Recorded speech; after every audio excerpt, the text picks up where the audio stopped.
Alright, another draft physics video production. Yeah, production, I think. Anyway, man, it's tough getting old. That'll be my excuse for today. I know I've used it on other days, but I'll use it some more because it's a good excuse. So, anyway, comments mostly, and which just means restating something some more careful way because of all this misunderstanding that really shouldn't take place. But whatever, we're stuck with it. Given that electrons are repelling each other and attracted to the nucleus, well, it's not to a nucleus, they're attracted to protons. Let's be clear, which is what holds them in place. Yes, that's what holds them in place. Okay, what happens when a hydrogen atom? What happens with a hydrogen atom? So the idea is a hydrogen atom is just a proton and an electron. And as I stated, though, there's always going to be some external pressure. So I guess, well, I'll read the rest of it. Wouldn't a hydrogen atom with a single electron be unstable, according to your model? Well, unstable is a tricky word. Clearly, it's unstable in the sense that they don't exist as molecular. I think that's the way to say it. Hydrogen. Uh, Rarely. Most hydrogen atoms are more than one atom stuck to each other. So uh, it's like all elements seem to have an affinity for their own atoms. Seem to. A lot of elements. So obviously gases don't seem to do that. But I mean, gold will stick to gold, generally speaking. But it'll stick to almost anything, if you mean by stick statically. With some sort of electrical, bond. Um, well, anyway, so the point is yes, of course, but it is unstable in the sense that it is highly reactive. That is, it will attach to a lot of things because it's in a very bipolar, good way to put it, I think. It's in a very bipolar condition, according to your model. All right, so I guess I'll draw some of this. It just seems the right thing to do. This there's no exact science here. This is just made up of modeling. You just model something, and so you have this Bohr model with these levels and stuff, and you don't have to do it that way. You can come up with the same result with a different, slight changes in the model. So. So I'll attempt to demonstrate that a little bit. Alright, should be back. Alright, so leave this, draw a hydrogen atom, proton, and here would be an electron. Alright, now I've already sort of explained how there's no pressure, a low pressure in here. Okay, caused by the fact that all the red energy leaks out of the electron, all the blue energy leaks out of the proton, and therefore you don't have any reflections here. But as I tried to explain, what you do have is there's still random pressure coming from the universe, random-ish. Okay, you gotta try to be precise. What appears to be random, what's simulated random, close enough random, I don't know. Anyway, this pressure exists no matter where stuff is, and all you're really saying is by having more than one thing in an environment, this pressure gets modified by the levels of things. So the more shielded you are by these protons and electrons, the deeper you are in a layer of them, the more isolated you are from this random idea, and the more you're going to be feeling energy in rays, more, But anyway, that's sort of irrelevant to this point. So we have a free hydrogen atom. This is the basic. And so what's keeping this from just crashing right into this? Or this crashing right into this, however you want to look at it. And what I'm pointing out is that there's always this little bit of energy coming from this external, from these angles. And that would be from 4-dimensional subdimensions. From 4 subdimensions of the 6 dimensions, left, right, in, out, that will take their turn, and plow into the electron. And likewise, the electron will always have some, random, random red energy that will be plowing into the proton. So as they get really close together, the low pressure, is less significant. It just doesn't mean anything because there's always this bombardment of this pressure upward. So it's not zero.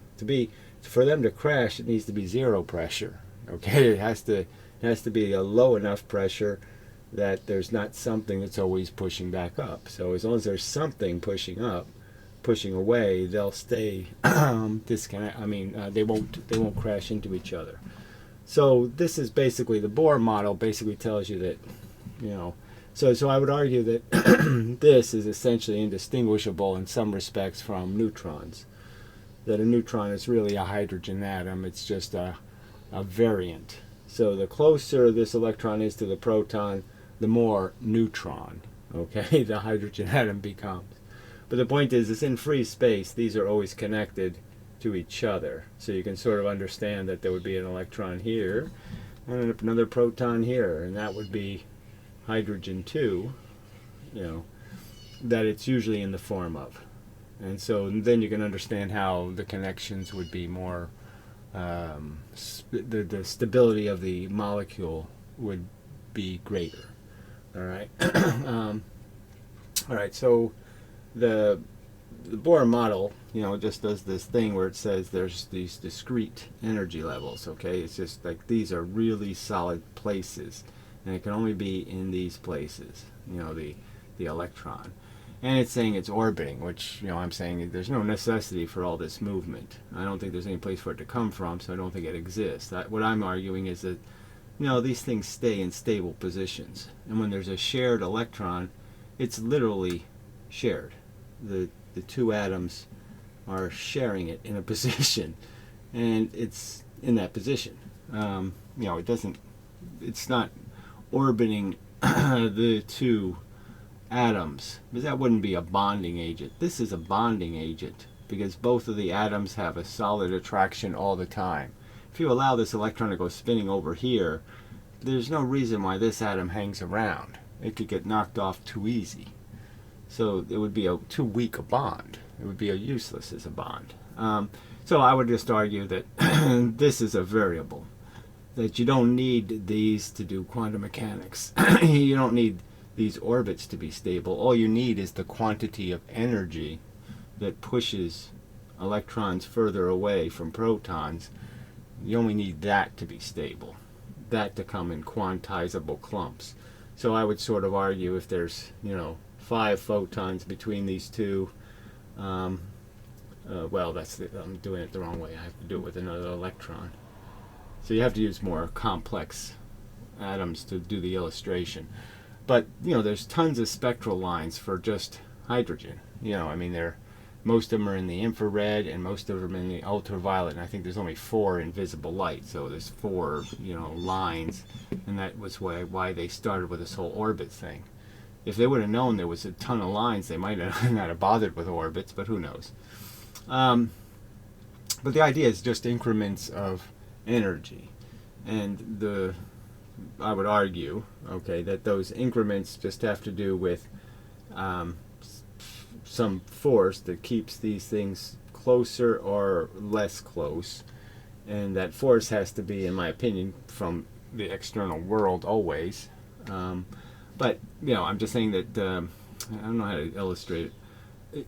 You can do the same math by making these lines where they exactly are, making the lines variable, and just making the energy between them consistent. So you can do it either way and create the same mathematical relationship, I would argue. So as I understand, the Bohr model doesn't really work too well in terms of these spectral lines, because they end up having to do a whole bunch of changes to it to account for more complex atoms. So as soon as I make atoms more complicated and create more electrons, then all of a sudden this theory doesn't work as well in terms of guessing spectral lines. But anyway, I don't want to get into, that's a whole nother subject for which I'm just not well versed enough to argue. But I would argue that yeah, clearly what what a hydrogen atom is a little hard because, frankly, it's the smallest atom there is, and it gets a little complicated trying to dissect it. So there's clearly mechanisms. I'm giving you one. The first mechanism is there's always enough pressure to keep two things from crashing into each other. and how we measure the relationship between an electron and proton, that is what state hydrogen in, is kind of depends on what state it's in. Is it cold? Is it hot? Because what temperature it is going to dictate how much pressure there is between the proton and the electron. So I'm going to argue that your hydrogen atom is going to be kind of dependent on how much of this energy you've isolated the proton and the electron, or the hydrogen atom, from. So, but I'm just giving, this will tell you why it can be variable. What distance the electron and the proton are from each other is completely dependent on how how much external pressure that atom is feeling, how much heat is in its environment. Heat in the form of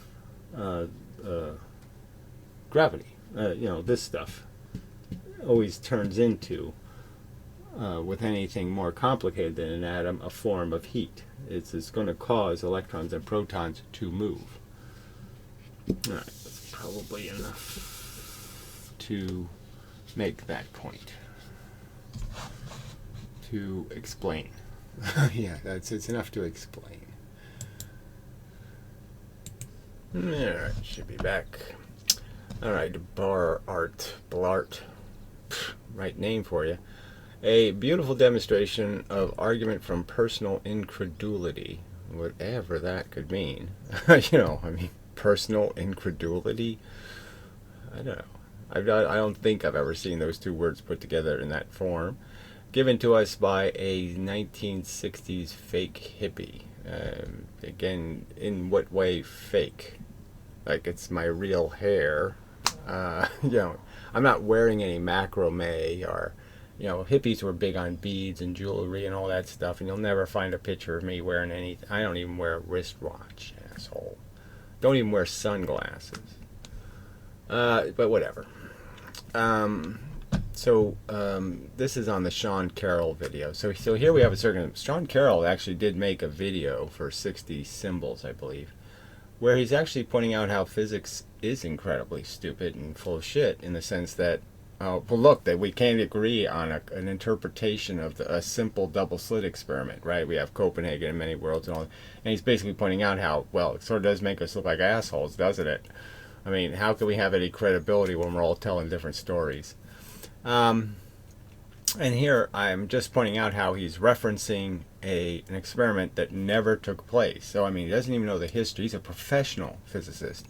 He doesn't even know the history of his own science, in the sense of the most famous nail-in-the-coffin experiments. And he doesn't even know which ones were done and which ones were just made up. Okay? And I'm the incredible one, right? Just so laughably irrational that these people take no accountability for the fact that their icons are caught in stupid statements that, again, just point out how they obviously don't know anything about physics.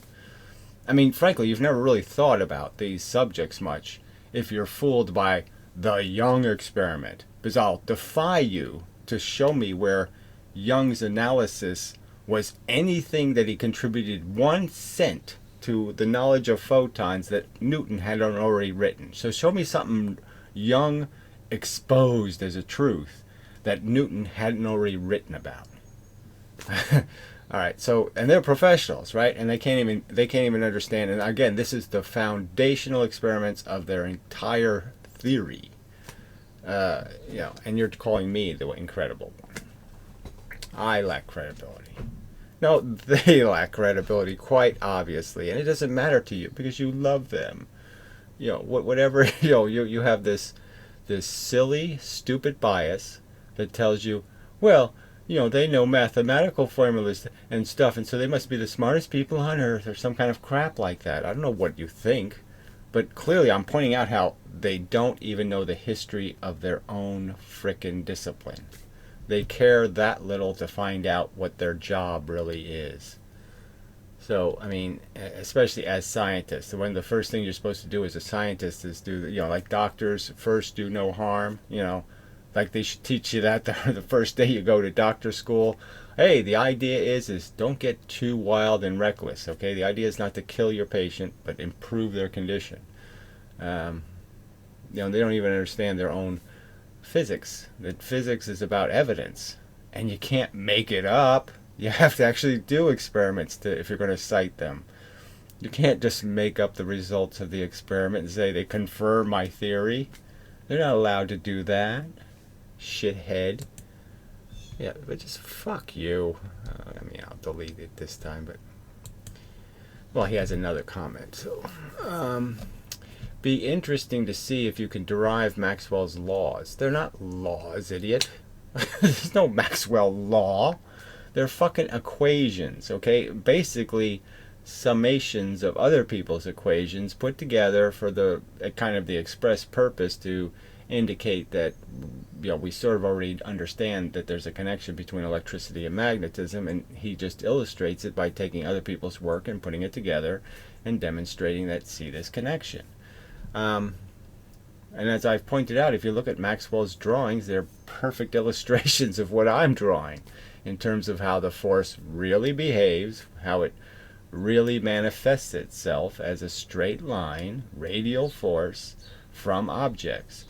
And frankly, Maxwell's conclusions, so some of the unstated ones built into his argument, are kind of fallacious on their surface, in the sense that he's still bisecting the field into two, pretending there's two fields made of two different things, electric field and magnetic field. When no, they're the same field. It's that a magnetic field is always a dipole field, where the electric field is a monopole field of charge. Now, the only thing that we can't do is make charges really, really small. But what would happen if we could make charges really, really small? Like if we could make charges the size of electrons and protons. Why don't you think about it for a minute? If we could actually make charges that small, what the consequence would be. They're right next to each other. Oh, that's right. It'd be a magnet, idiot. You fucking idiot.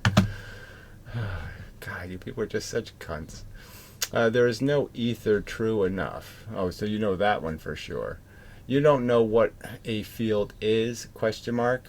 I've already pointed it out. Yeah, I'm the one that does know. There's only one of them, okay? And you could call it energy, and it has two manifestations, positive, electron energy and proton energy, and it moves the speed of light in straight lines, idiot. Protons and electrons, well, they're not fields, idiot. No neutrons. So again, I don't mention the neutrons because they're composite particles. I mean, they've sort of found that out, that if they take neutrons and they can isolate them, and when they put them in their little isolation booth and they come back 15 minutes later, the neutron isn't there anymore, and there's a proton and an electron instead. Idiot. A neutron is just a proton and an electron stuck together, question mark? Yes, that's right. Astonishing. Well, it doesn't seem to astonish the physicists that you're defending. They don't seem astonished by it. Read a high school book on physics. What, from 1919? Because, if I read a modern one, it's pretty much going to point out how, neutrons decay into a proton and an electron. God, you're just such a fucking Weasley cunt. Alright. So, keep smoking, we need more to thin the herd. Well, it's the last cigarette you smoke isn't what kills you, it's the first one. So, it doesn't statistically matter. You don't want to hear about facts, right? I mean, facts are the last thing you assholes ever want to hear about, right? But fact, okay, it's just a statistical fact that once you've smoked 25 years, you can't change your risk of dying. As a statistical fact, it just won't change it. So you could quit and it just won't do you any good, because if you've given yourself cancer, you've already given it to you. If you're going to get cancer, let's say, if you don't have an immunity, to the radioactivity in your lungs. a greater immunity to it going cancerous, some genetic disposition to spare you. But it's just a fact. I mean, so it's just stupid. You can't thin the herd by people keep smoking. It's the preventing. That's how you know. But yeah, again, too stupid. I am. No, you're not. you know, you is an idiot. That's what your name should be. I is an idiot. God, fucking people. All right, now this Mr. Monk and the Stray Cats. I don't know. I don't even want to know what that's a reference to. What kind of pop culture crap that is. But look at this asshole with this double spacing in the comments section. I mean, just so fucking stupid. All right. So somebody else tried to, explain. All right. So the last video, I made the mistake. I knew it right when I said it. I said, oh, you should just don't even mention the time component because it's just going to confuse them. But obviously the two things are related. Whenever you create a velocity and an interaction's happening, that's going to have a time component. Timing is going to be changed in the sense that, end results. And we've sort of been over this with the thermal equilibrium problem with, say, the Earth. Where it seems like we're absorbing energy, but we're really excreting as much as we absorb. And it's only the filling up the battery part where you really have an actual deficit. But the trick to that one is that the deficit is continually being recreated because you are excreting stuff. You're just excreting it in a different form. So Bill Gates made this argument. Maybe I'll do that first and then read what he's saying. No, I'll do it later. Okay, let's read. Alright, imagine you have a straight line of bits, all equally spaced, going in one direction. Well, so far it's bullets. And you fire them once a second. Let's say you have a hydrogen atom approach the line of bits head on. Okay, well, the hydrogen atom has a position. Electron first, proton first, who knows, right? Alright, as the first bit in front of the row of bits hits the atom, it gets absorbed and then readmitted. Yes, and we know that that takes a certain amount of time. So that was just a fact I mentioned. It takes a certain amount of time to do that. Alright, and the result is that the arrival time to Earth is delayed by some time, say 1 nanosecond. Yes, there's but more important is getting to the distance between the bullets, that, nanoseconds worth of distance. Then the hydrogen atom hits the second bit, right? So it hit the first one. The first one went through the process, then got readmitted. Then the second bit, and the bit gets absorbed and readmitted, albeit at a different position because obviously the atom is going against the direction of the bits. So obviously it's in a different position now. So the first piece of energy hit the atom when it was here, right? And the second bit's going to hit the atom here. So it's going to hit it sooner, right, than it would have, right? It's coming against it, so the second bit is going to hit the atom sooner than it should have, which is going to end up being later in its readmission. But anyway, if the interaction is the same as the first one, even if it takes place at a different position. Position is everything, okay? Distance from the target is what we're talking about. So that's what a frequency ends up being. So technically you can understand, you can think of it as how far away from me is the first bullet, and how far away from me is the second bullet, and how far away from me is the third bullet. And to redshift, you're basically changing how far away the bullets are, and that's clearly what an atom going the opposite direction to you that's going to readmit you, it's obviously going to make you further away. Okay, so you're not going to get closer by hitting the atom, you're going to get further away, and that's going to stretch your frequency. The result is that the arrival time of the second bit is delayed by 1 minute, 1 micro nanosecond as well. Yes, but it's also taking place from a different position. As you pointed out, it's a different position, and the position is a negative to your velocity. That means you've gone backwards. Even though the interaction of the second bit with the hydrogen atom is at a different position. So he says it again, even though. No, that's the most important fact here. So of all the facts, that's the most important one, is that the photons, let's just pretend they don't exist, and we're just going to say the atom itself is emitting, okay, because that's basically all it's going to come down to. And it's going to emit them from this position, and then the next one it's going to emit is going to be over here, further away, further away. So this one is leaving, the first one is leaving, plus I'm moving against that motion in the opposite direction. So I'm increasing the distance between the next bullet. So even though I'm firing the bullets 1 second, if I'm moving away from the one I just fired, if I'm moving backwards as I'm firing the gun, obviously the bullets are going to be further apart. That's the key point.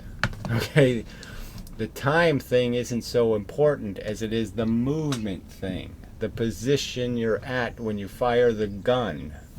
If I'm firing the gun from the back of a train and I'm firing bullets, they'll do exactly what sound does. There'll be more distance between the bullets. And if I fire them from the front of the train, there'll be less distance between the bullets. Fact. Okay.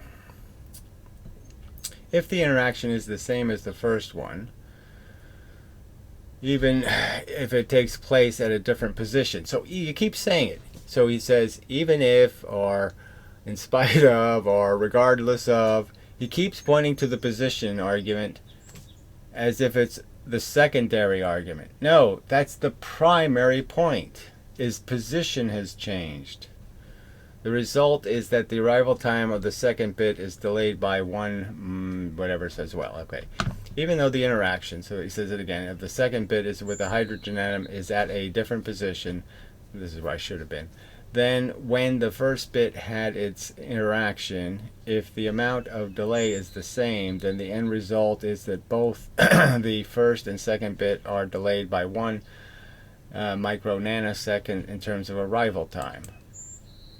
So again, the point is that no, their arrival time will change, will be spread in terms of the fact that when the first one hits, the second one won't be the same amount because it was shot from a different position. Distance was added. Okay. Same with the third bit, the fourth bit, and so on. Yes, they're all going to be taking place from even further distances away from the target. So you think of the train again, I don't know, and it's moving away from the target. It keeps moving away from the target. So by the time it fires the fourth bullet, it's even further away from the target. Okay. So, what was I? The end result is both the first and the second bit are delayed. Okay. Same with the, okay, we did that. The result is that all the bits are delayed by 1 micro nanosecond in arrival time, which means no change in received frequency is found. So again, even though the interaction is taken at a different position. So he's just ignoring position. Position isn't the same as the time argument. I shouldn't have blended the two arguments. Clearly, position and time are two different aspects of what happens. All right, and therefore no red or blue shifting is found. So just, sorry, you're wrong. The position matters. The only way for this proposal to work is if the hydrogen atom delayed the bits near the back row for a longer time than those in the front row. Well, obviously the delay, in the sense of that overall delay, the complete delay, is going to be greater because they're further away. The train kept moving as you're firing the bullets, and by the time you fired the fourth bullet, you have increased the distance by a substantial amount. Well, you've increased it by the same amount you increased it for every one of the things you fired, but I'm just saying that it adds up. more distance. The fourth bullet has to travel a lot further than that first bullet did. The interaction time took place for more time when the hydrogen atom hits those on the back row. I.e., the interaction time took place for more time when the hydrogen... Well, again, it's not the interaction time. So again, I don't think it was entirely my bad. I was pretty clear in the video. But clearly, it's just not about the time. It's about the position and your distance from the target. You've increased your distance from the target. With each bullet, there's an increase in the distance from the target.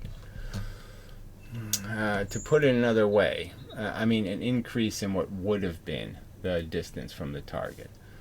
The absolute distance from the target, because the bullets are moving so much faster, isn't going to get greater. It's just that you're just increasing the distance.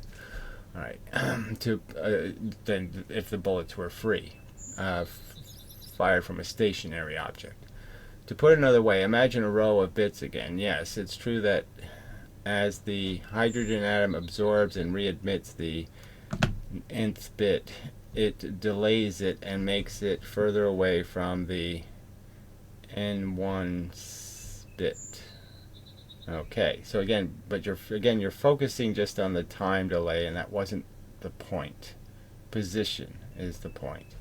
However, it also makes it closer to the n+1 bit. I don't know what that means, but whatever.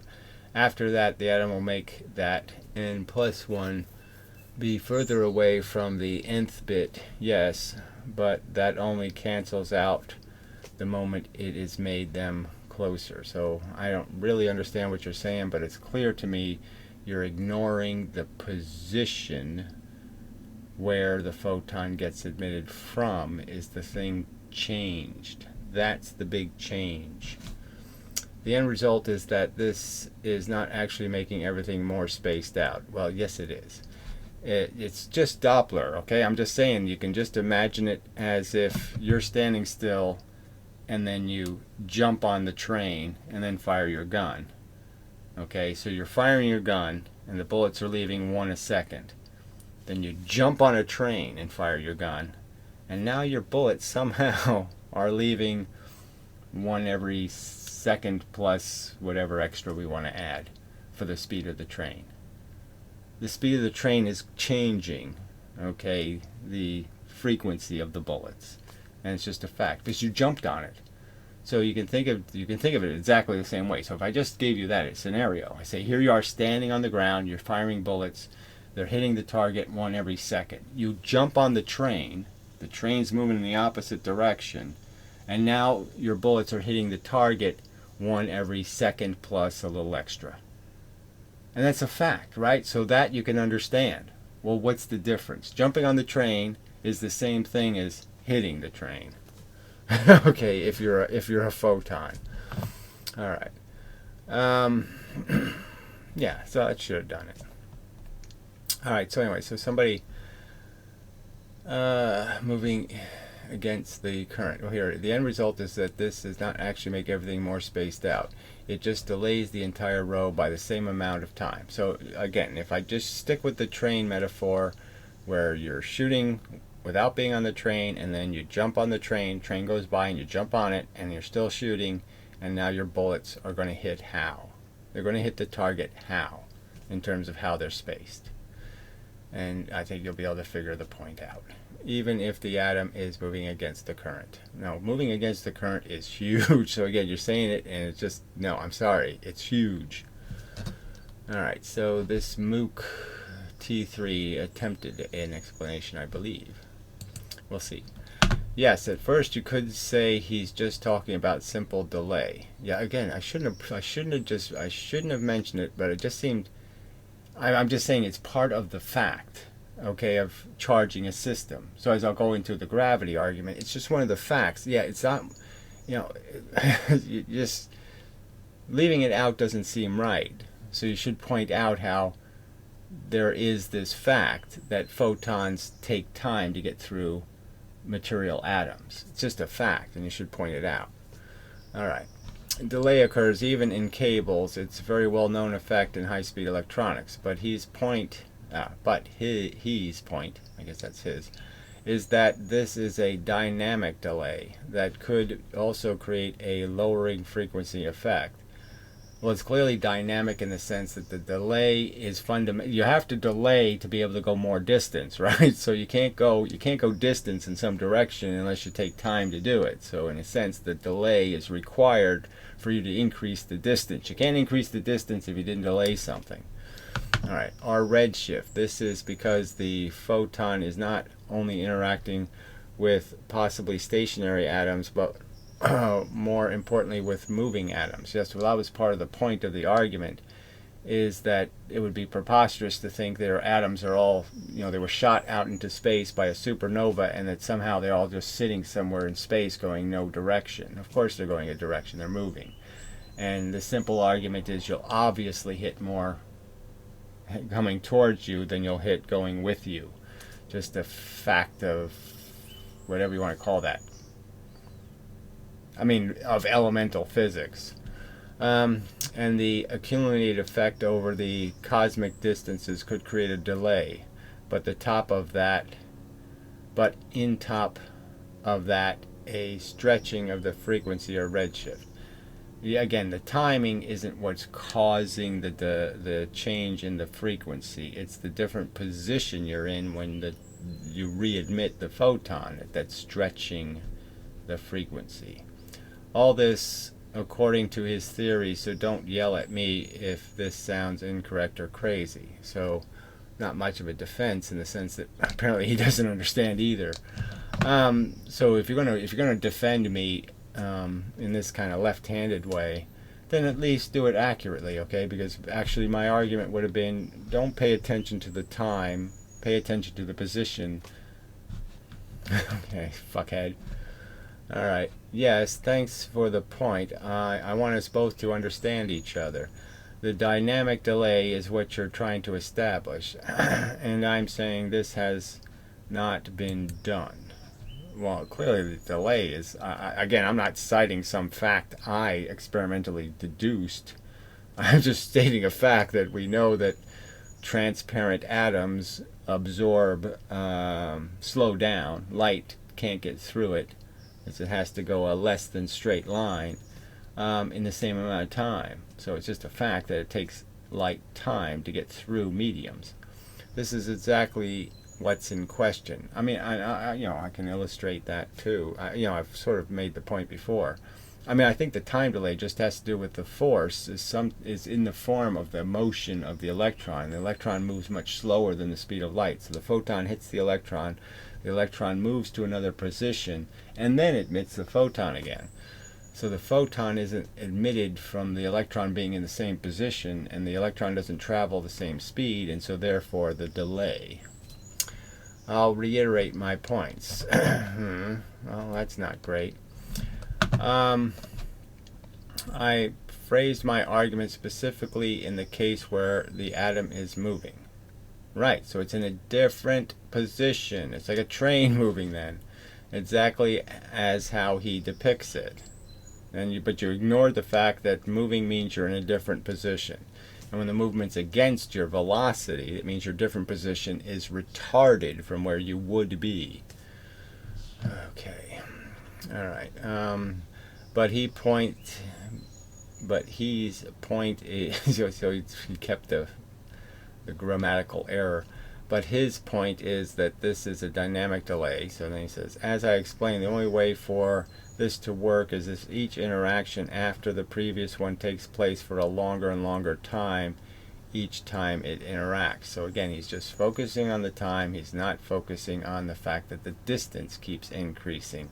Every zillionth of a second, the distance is increasing. So the distance increase is the increase that's affecting the frequency. Alright, analyzing this in terms of arrival time shows no dynamic delay, so you're wrong. When the bit hits the incoming atom, the bit is made further away from the bit in front of it. It's more importantly made further away from the target. So the distance from the target it'll inevitably hit has been increased. but it also makes it closer to the bit behind it. So, but that bit is also going to have to go through the same process, so it can't be closer because that bit will again be held back until the position be from a more distance from the target, until the atom interacts with the other bit, of course. The result is that you are not actually making the row more spaced out. Well, the result is that you are, because you're not accounting for the distance you keep talking about but never accounting for. I sincerely hope you can understand this. I sincerely hope that you can recognize that, yes, okay, some of this stuff gets, I can't say it's complicated because it really isn't. It's just that we're not trained to talk about it because no one ever talks about these things. Nobody ever talks about how photons are emitted, what the actual process is, and what the actual motion of the electrons that are emitting the photons is. No one talks about any of that momentum, and clearly it's important. If I missed anything from the video, feel free to point it out. Yes, you missed the word position, and you just keep talking about what position. The position keeps changing, and you just keep ignoring it. That's the whole point of hitting the atom. You hit the atom, it changes the position from which you will emit the pieces of your bullets, and it's going to change the distance that each bullet has to travel, and that will lengthen the frequency. Alright, so then Matthew Hargis chimes in. Will you define what a bit is? Yes, well, this is a problem with the word photon. Okay, again, it was broken right from the start because it sounds like electron, proton, and all that kind of stuff, like it's a one thing. And a photon is a ray of bits. That's the quanta in the photon. It's a ray. And even conventional physics kind of knows that, because they know that their wavy line has nodes, and that the nodes are the quanta of the perturbation. That's what's doing the action, is the change from this to this to this to this to this to this. So even they know a photon isn't,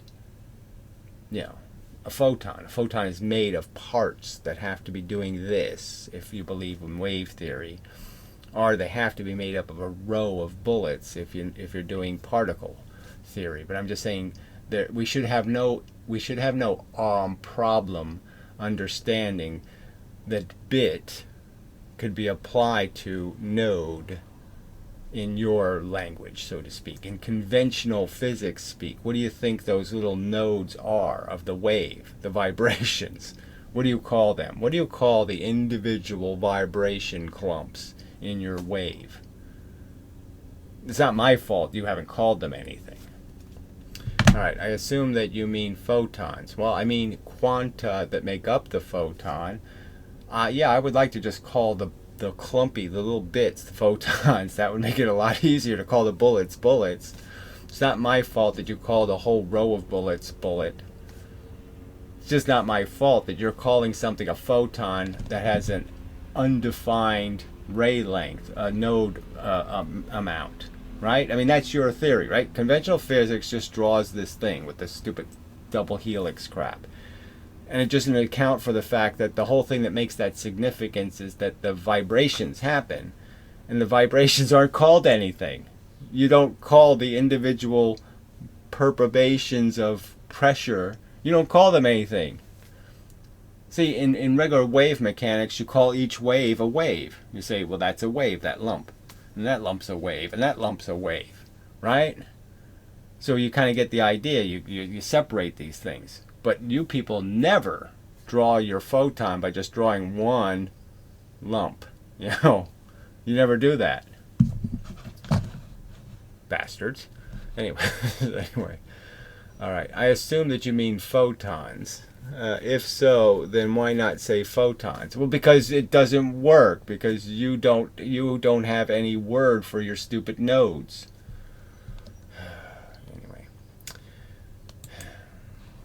Mr. Monk again. I am working within the framework of DraftScience theory. No, we're working in the framework of shitty fucking language, a physics that never wanted to fix anything. They have plus and minus wrong, right? Don't fix it. They got this idea because of that wrong assignment. They have this dopey idea that current goes this way and voltage goes that way through a wire. I mean, you're the ones with a fucked up model, okay? And you can't even label things properly. You sit there and give wavelengths to electrons when they don't have one, when they have a fucking velocity. I mean, so don't blame me that you've made the language unfunctional. You've given me nothing to work with but a bunch of ambiguous terms that don't mean anything. You say a wave is a frickin' laser beam. Oh, look at that laser beam wave. You know, oh yeah, it's a wave, but it only travels in exactly a straight line in a narrow confinement of, yeah, fuck you, that's a wave. Alright, according to DraftScience, yeah, fuck you. A photon is composed out of 2 or more bits. Yeah, according to conventional physics, a photon is composed of 2 or more nodes. Asshole. Asshole. Just a fact. And I'm sorry they can't teach it to you, because I suppose they'd start laughing and saying, gee, you know, this doesn't make any sense at all, does it? This theory sucks. You know, maybe they'd realize if once they started naming the nodes, you know, then maybe they'd figure out that, man, this whole theory doesn't make any fucking sense at all. It's not magnetic, it's not electric, and yet we're calling it electromagnetism. Well, that's sort of retarded, isn't it? Alright, anyway. 2 or more bits line up in a row going in the same direction. Yeah, so a bit is a node. There, can you handle that, fuckhead? The bits refer to the elemental particles of his theory. Yes, they refer to the elemental quanta of the fucking photon, fuckhead. Alright. Mr. Monk. Okay, thanks for clarifying. Okay, well, I'm glad you people can tolerate each other's bullshit. So, I guess I don't need to draw that. So, I'll do the gravity thing just to clarify.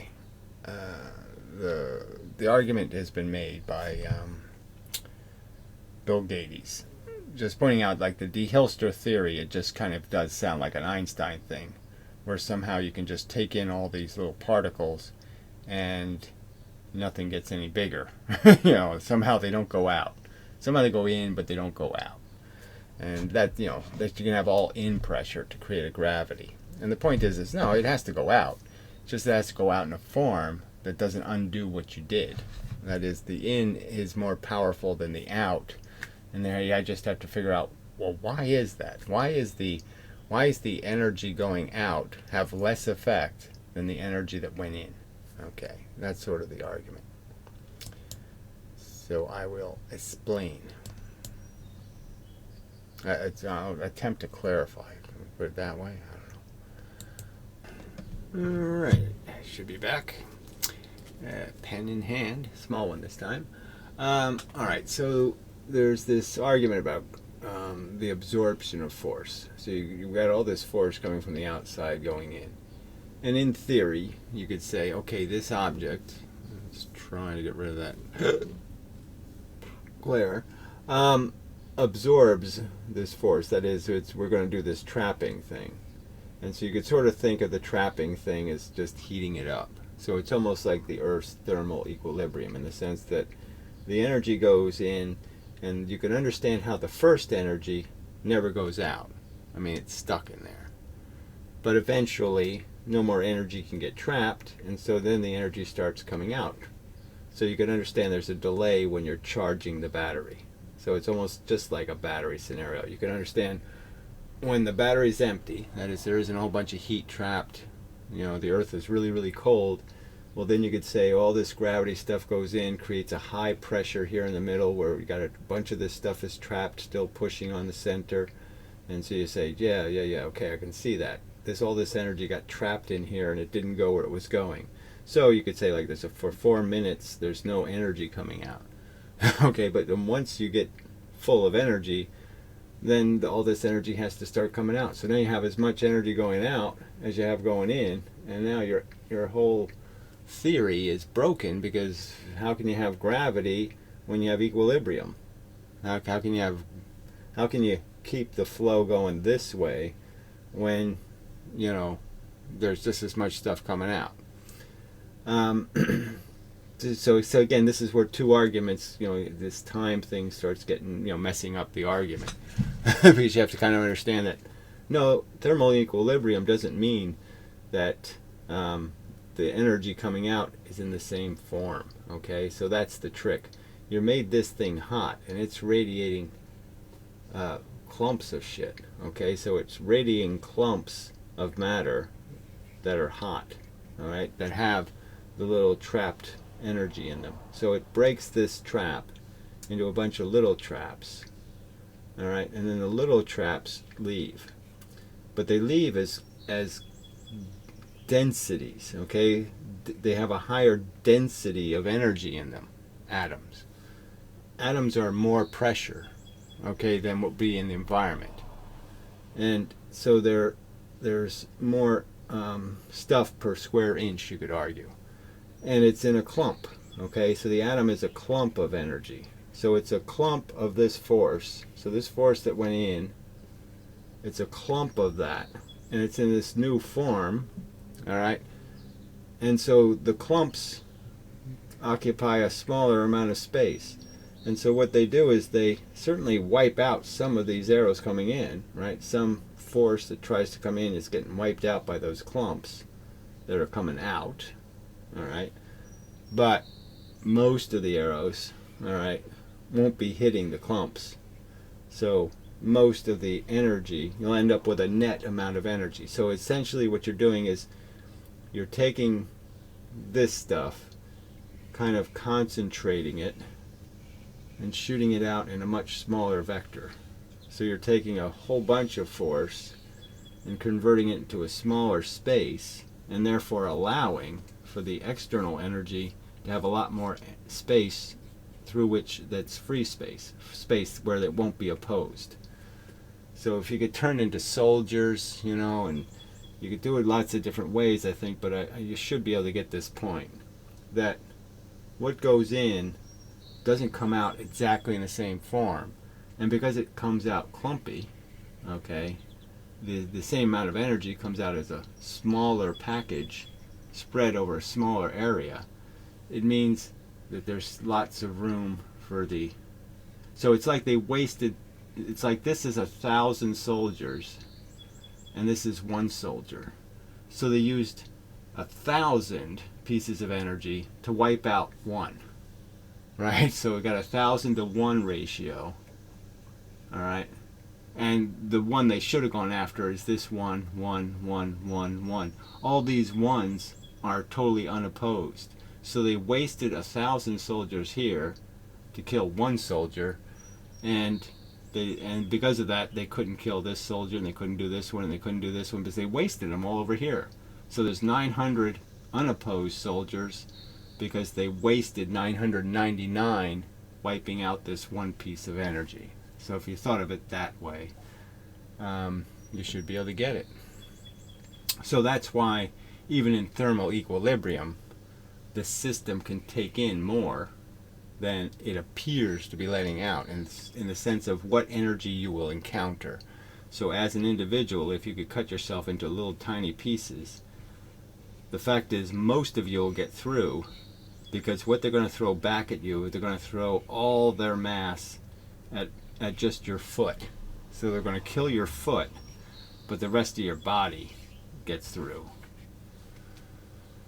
All right. You really should have gotten that. There's probably a word for that. You know, the spreading or displacement over distance or something.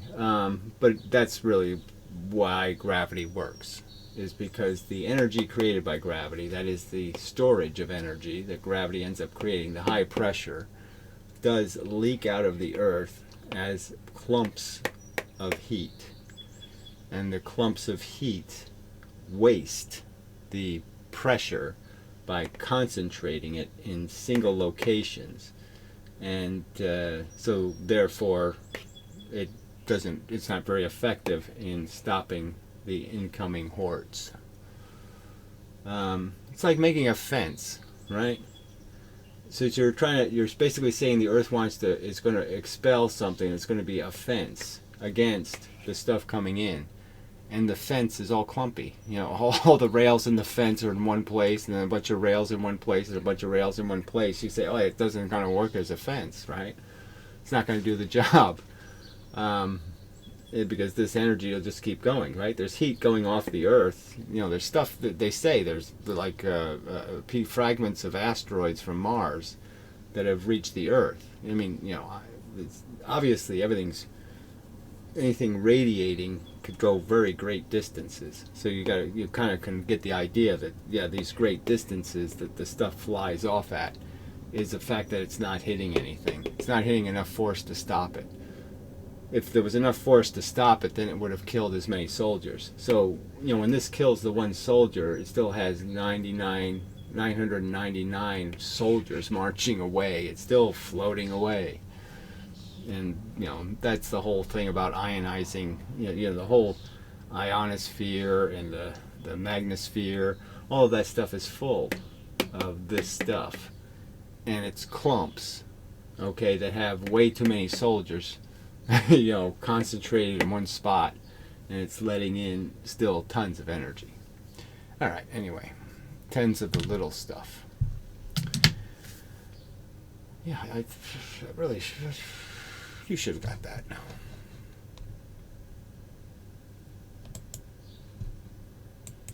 All right, summing up, I think. Let's just see if there's any more comments, just for the hell of it. So on you know, the subject of a hydrogen atom and neutrons is an interesting subject. So eventually I'd like to be able to say more. But part of that has to start having a conversation about what the nature of a proton is, because that's, you know, if it's a composite particle, then clearly different manifestations of an atom are possible depending on what position maybe a proton is in. So it gets a little bit more complicated. Certainly, if you have to include some sort of mechanism to a proton. But yeah, it's just, you know, I think it's more, you know, understanding how two magnets interact is good. But also understanding how a collection of magnets would interact is also more to my point. And I'm just saying that my theory does the collection really well. Doesn't necessarily do the two magnet thing perfectly. So I concede that point, but it also I don't concede it in the sense that, as I've explained, we can't model charge very well in this macro sense, in this tiny sense, micro, because we can't make charges. You know, we can't play with them in small spaces that are distances that are small relative to their that keep the proportion of their size to the distance, right? We can only have big giant things and put them close together, and that's cheating. It's like we can only model black holes. You know, it's kind of an irony. You know, in terms of charge, we can only make preposterously disproportioned dipoles. We can't make a real proportional dipole that maintains the same relationship to the strength of the charge. See, if we make the charge really big, then it's still the surface is only, you know, one charge unit, one unit of charge. And so we can't increase the density of the charge by changing the size. Well, anyway, I don't want to get into all that, but I'm just saying it's not unreasonable to expect more. Okay, it's just that it's kind of complex nuclear physics, and I don't have all the information about how every experiment was done and how every conclusion was drawn. So it's a little hard for me to say, well, no, this is where their model went wrong. Anyway, till the next time, and such, so forth and whatnot. Yeah, nothing in the spam folder. Let's see if there's any descriptions. Probably not. Oh, the dopey Piro made a video. Junk politics, no doubt. That's Sunday's video, I guess. Yeah. But yeah, Bill Gates is sort of run way off the tracks in his silly definitions of what counts as a thing and all this kind of. It's just silly. Obviously, things that are in the universe, a lot of the elemental bits in the universe are moving. They're still things moving. So, I mean, this idea that you can't have a moving object is whatever. You're not going to do any physics then. But he doesn't even hold his own. He doesn't hold his own rope theory to the same standards he is applying to everybody else. Because again, when he proposes rope theory, he doesn't spend any time at all explaining. Well, the ropes are things, and the empty space next to them is empty space. It isn't anything. It's not rope, so it's nothing. He doesn't waste time doing that. Anyway, till the next time and such, so forth and whatnot. Come on. Let's save it. So I think we're done.